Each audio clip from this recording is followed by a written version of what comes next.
caring for ourselves includes how we talk to ourselves. So this is a major challenge for a lot of us. And I recognize that it's something I've had to learn how to do myself. Has not been easy. And I continue to struggle with that, right?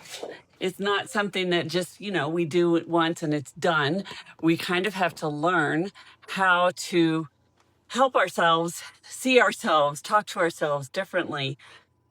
And we have often got pathways in our brains that we have used for our whole life that lock us into this way of seeing and talking about and to ourselves about ourselves that do not necessarily help us. Although, I have clients who sometimes will say, well, it actually serves to help me, do better and pushes me to, well, really what that's doing is punishing you.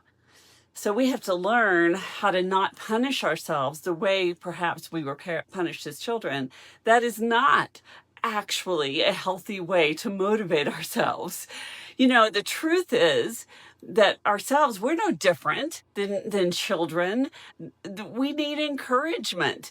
That kind of self-criticism that we do, that yelling at ourselves and talking bad about ourselves and criticizing ourselves actually discourages us.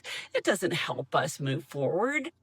I know it's so hard not to do it when you've gotten those neural pathways built into where you just do it over and over. So learning to take the time to listen to that internal dialogue and change it is huge in how you feel about yourself and how you motivate yourself and how you encourage yourself to actually do and be more than what you maybe have allowed yourself to do and be in the past. I'm Melody Brooke. I'm a counselor, I'm an author, and I'm an actor and a filmmaker, a scriptwriter, and a grandmom. And these things are very difficult for me also because I grew up in a world where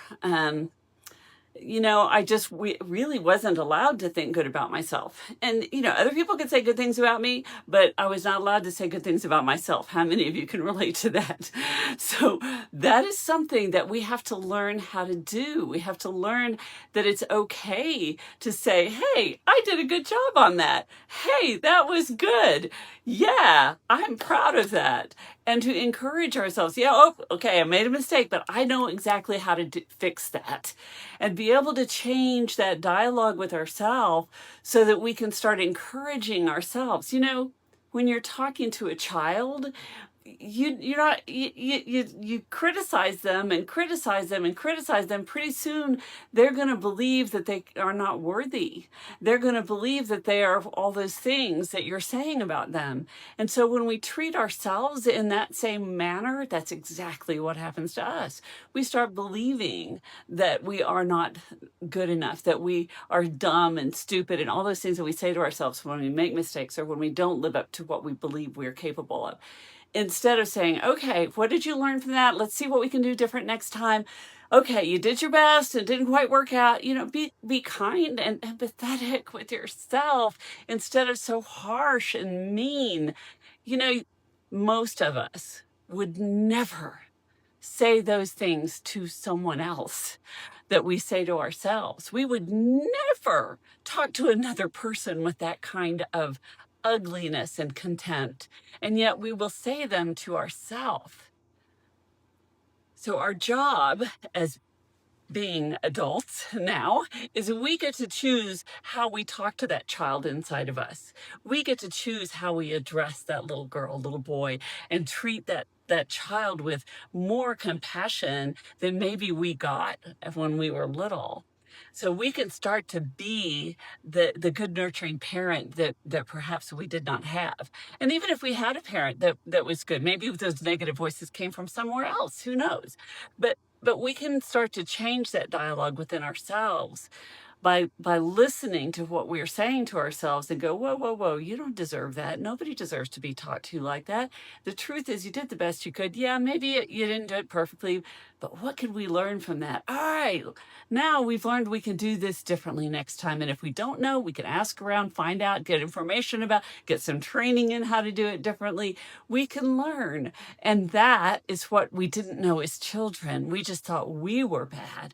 And when we continue to talk to ourselves as if we are bad, that's what we internalize. That's what we carry with us. And that's how we perform. Because we're not going to perform at our best when we're having that kind of horrible negative conversation within ourselves. So when you can take the time to listen to that dialogue, start to change it, start to be kinder to yourself, start to be willing to accept, okay, yeah, but I can own that I made that mistake. Yeah, I can own that I needed to have done that differently. And in the future, I will make efforts to do it differently. And you know what? I'm a human being. I make mistakes. It's okay. I can regret that and wish that I had done it differently, but I don't have to destroy myself over it. I can accept that I am human and make mistakes, and I can grow and I can learn, and I do other things really well, and I can encourage myself on those things that I do really well. And it's okay to pat myself on the back for doing some things well. And maybe when I see things that I did not so well, it's okay for me to go, okay, yeah, I wish I had done that better. And next time I will. I know now what I did that I prefer I didn't do, and I will do that better next time. So I see that there are some people on with me today, so I'm going to jump up here and see who's talking to me. Hi, Elaine. Member berries are funny. I need to book a session. How's it going? My self-talk is awful. Well, fix that self-talk, Ashley, because the truth is you are your best parent. You are your best friend. Treat yourself like that. You are indeed, you're the person that you most need. You know, so many of us run around trying to get our needs met from other people, and that's exactly what they're doing. They're running around trying to get their needs met from other people. What if you could meet your own approval needs? What if you could meet your own affirmation needs? What if you could start talking to yourself with that goodness, that kindness, that love and affection that you so desperately need from somebody else? Because you don't really need that from somebody else, because they're, you know, that other person, they're dealing with their own stuff and their own needs. And maybe you could turn that in and go, oh, you know, of course I felt bad about making that mistake. Of course I really wish I had done that differently. And it's okay. You did the best you could, hon. And we're going to figure out what to do differently next time. And it's going to be okay. Have that kind of dialogue with yourself so that you can start to give yourself those things that you thought you needed from outside of you. And you can actually start changing how you feel about who you are and how you perform and how you live your life and how you relate to other people. And you will actually start calming yourself down enough that you can be kinder to other people. Because when we're ugly with ourselves, odds are we're not going to be that pleasant to other people either, right? Because whatever it is we're angry with ourselves about, it's going to come out. It's going to come out at other people. And if we can start being kind and loving toward ourselves, it'll help us be kind and loving toward other people. So thank you. And I see Ken there. So today I've got my glasses on to see you. Hi, Ken. Good to see you. Hi, Elaine. Yeah. So there you go. I am Melody Brooke. I'm a licensed professional counselor. I'm a marriage and family therapist, and you can find out more about me at melodybrooke.com. And I have a book.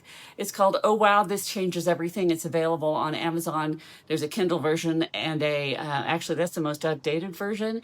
And there is also a Audible version. There's workbooks, all kinds of great stuff. You can check out my website. I'm getting ready to open up some membership programs that you can get more involved with me through that. So let me know if I have any, if you have any questions for me about any of this, or if there's anything else that I can do for you, just reach out to me. And I will see you next week. I'm probably going to come on at a different time next week. I'm not sure, because I'm starting for the next 4 weeks a group that lasts for 4 weeks it starts at 4 o'clock. So I may have to move my times around a little bit, but just keep checking it out. I will be back every week and have a little talk with you guys about some thoughts I have, and I will see you then. Bye, Ashley. You're awesome. Bye, Elaine. Bye, Ken. You guys are awesome. Thanks for joining me today, and I'll see you next time.